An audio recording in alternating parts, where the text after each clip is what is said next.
Welcome to Sharma commerce academy. B book का financial statement company का video lecture 3 देखेंगे बेटा आज अपन, जिसके अंदर हम बात करेंगे format statement of profit loss count part 2 schedule 3। एक एमसीक्यू से आपका क्वेश्चन बेटा यहाँ से बन जाता है। पार्ट 2 शेड्यूल 3 कंपनी एक्ट 2013 के अंदर आता है बेटा। ये फॉर्मेट है इसका बेटा। Particulars, notes to accounts, current year figure and previous year figure. अब इसके अंदर वैसे तो बेटा काफ़ी हेड्स हैं, 16-17 हेड्स होते हैं मोस्टली, अगर आप जो बीकॉम के अंदर सिखाता हूँ बच्चों को मैं। बट यहाँ पे आपके +2 सिलेबस में सिर्फ ये 7 हेड ही करेंगे, जिसमें पहला हेड आता है आपका रेवेन्यू फ्रॉम ऑपरेशन का। अब रेवेन्यू फ्रॉम ऑपरेशन का मतलब क्या हुआ बेटा, आपने जो सेल की है, मेजर सोर्स ऑफ रेवेन्यू क्या है? It comes from the activity in which the business deals. जिस चीज़ के अंदर बिजनेस डील करता है वहाँ से कंपनी क्या कमा रही है। अगर कंपनी फाइनेंसिंग कंपनी है, ये आपको देखना पड़ेगा, और नॉन फाइनेंसिंग कंपनी है तो क्या होगा। अगर फाइनेंसिंग कंपनी है तो उसके लिए जो ब्याज है या अदर फाइनेंशियल सर्विस जो कंपनी प्रोवाइड करती है वो किस में आएगा, रेवेन्यू फ्रॉम ऑपरेशन में शो किया जाएगा।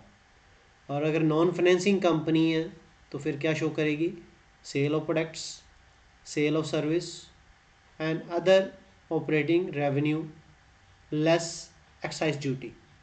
तो वो लेस हो जाएगी एक्साइज ड्यूटी इसमें से। मोस्टली पेपर में पूछ लिया जाता है एक्साइज ड्यूटी कहाँ शो करोगे, तो वो इसमें लेस हो जाएगी, अदर रेवेन्यू फ्रॉम ऑपरेशंस के अंदर लेस हो जाएगी। जैसे कि टीवी मैन्युफैक्चरिंग कंपनी सेल है TV, that is revenue from operation. Financing company को इंटरेस्ट या डिविडेंड जो रिसीव हुआ, that is revenue from operation. और अगर सर्विस प्रोवाइडिंग कंपनी है, earned A fee, that is also revenue from operation. ये आपने खास ध्यान रखना है, इसको शो करते समय आपने से रिटर्न लेस कर देना है। इसीलिए आप लोगों ने देखा होगा कई बार क्वेश्चन में लिखा होता है यहाँ ब्रैकेट में नेट, दैट मीन्स माइनस से रिटर्न है, वो आपको शो करके दिखाया गया। अब बात आती है अदर इनकम्स की। अदर इनकम के अंदर हमारे पास क्या आता है, कंपनी के पास कई और भी साधन होते हैं पैसा कमाने के। तो वो कौन कौन से हैं, rent received, profit on sale of fix assets and investments, bad debt recovered, insurance claim received, commission received, royalty received, provision return back, transfer fee, refund of tax, discount received. तो all these are the other incomes which we have to show here. अब इनका total working note में बन जाएगा।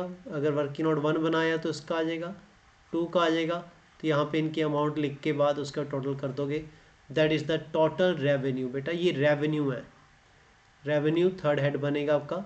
First and second part को total करने के बाद आपका ये टोटल आ जाएगा बेटा यहाँ पे। फोर्थ हेड में एक्सपेंसेस आएंगे। अब एक्सपेंसेस के अंदर ये सब हेड्स हैं आपके, कितने हैं देख लो बेटा, 3 3 6 7, टोटल कितने हैं बेटा याद करने के लिए, 7 है। जिसमें सबसे पहले आता है कॉस्ट ऑफ मटेरियल कंज्यूम। अब कॉस्ट ऑफ मटेरियल कंज्यूम कैसे निकालते हैं, इसका एक फॉर्मूला होता है बेटा, वो आपको मैं बता देता हूँ। उस फॉर्मूले को आप याद कर लेंगे।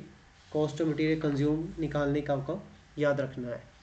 देखिए बेटा कैसे निकालते हैं कॉस्ट ऑफ मटेरियल कंज्यूम,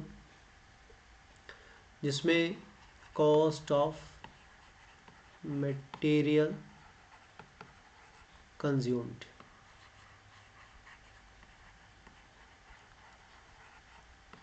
देखिए बेटा, जिसमें सबसे पहले आप क्या लोगे, आपके पास जितनी भी ओपनिंग इन्वेंट्री पड़ी है, इन्वेंट्री आपको मीनिंग अभी क्लियर किया था पीछे, जितनी भी आपकी ओपनिंग इन्वेंट्री पड़ी है, किस चीज़ में इन्वेंट्री पड़ी है, क्योंकि हम बात कर रहे हैं मटेरियल की, तो आपने क्या लेना है, सिर्फ रॉ मटेरियल प्लस इस साल आपने जितना भी रॉ मटेरियल कोई परचेज़ किया उसको आप प्लस कर लोगे, परचेज ऑफ रॉ मटेरियल, जितना आपने परचेज़ किया, और इसमें से अगर आपने कोई वापस किया तो वो लेस कर दीजिए, less return of material, return of material, raw material जो आपने वापस कर दिया है, माइनस कर दीजिए closing inventory of raw material, जो रॉ मटेरियल आपका प्लस क्लोजिंग पड़ा है वो माइनस कर दीजिए, तो आपके पास क्या आ जाएगा, cost of material consumed.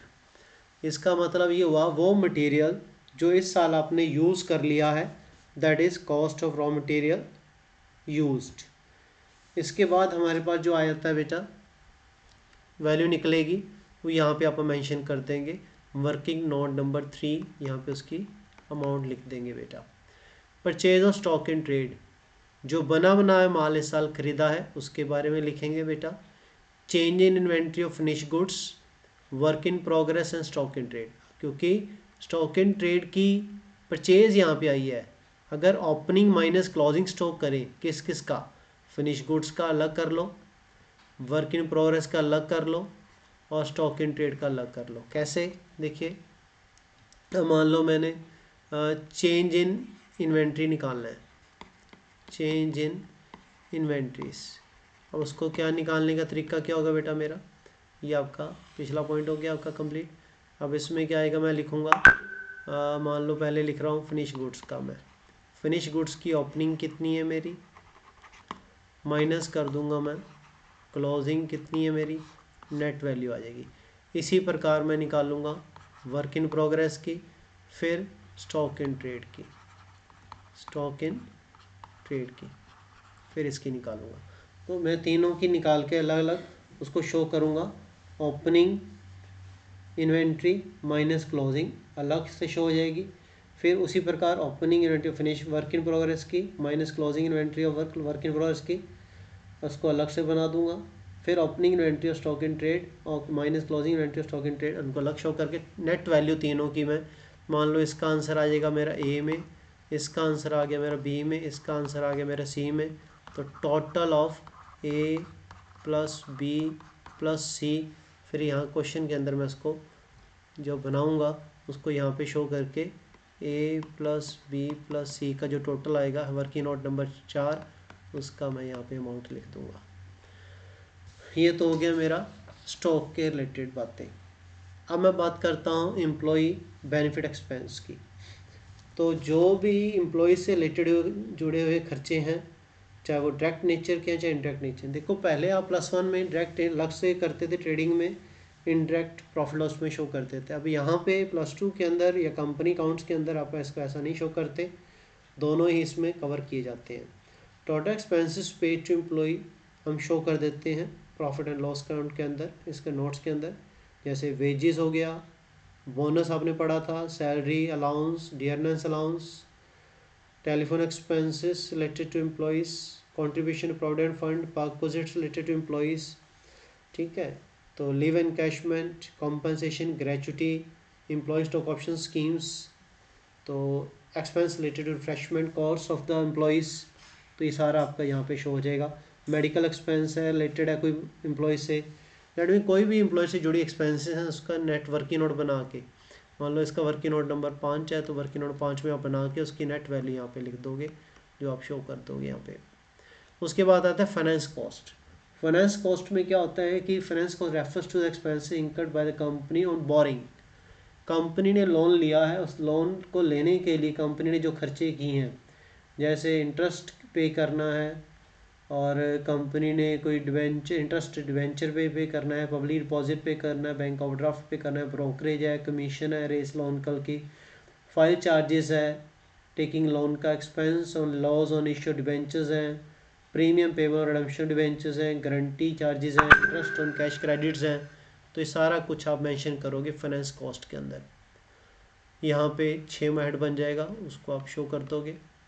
Depreciation अब फिक्स एसेट्स पे लगती है, टेंजिबल एसेट्स पे, अमोर्टाइजेशन लगती है इनटेंजिबल एसेट्स पे, return of the goodwill, patent, trademark, copyright, softwares, तो उनका वर्किंग नोट, इसका जो डेप्रिसिएशन कैलकुलेशन की है क्वेश्चन में लिखा होगा straight line method, return on method, उस बेस पे आप उसको लगा दोगे बेटा, जो क्वेश्चंस की वैल्यू होगी उसकी अमाउंट यहाँ पे शो करके बेटा शो कर दोगे।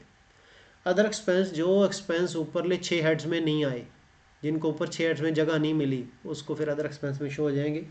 फॉर एग्जांपल अगर आपको पेपर में कई बार पूछ लेता है कि इसके 2 नाम बता दीजिए, तो इसके आप लिख सकते हो बैड डेट्स, एंसेड एक्सपेंसेस, ठीक है, और आप कह सकते हो सेलिंग एंड डिस्ट्रीब्यूशन एक्सपेंसेस, वो सारे इसमें शो कर सकते हो। जैसे प्रमोशन के एक्सपेंस होते हैं, रॉयल्टी ऑन इसका शो कर सकते हो उसके अंदर। बट अगर आ जाए आपको रॉयल्टी ऑन प्रोडक्शन लिखा आ जाए तो उसको कहाँ शो करोगे?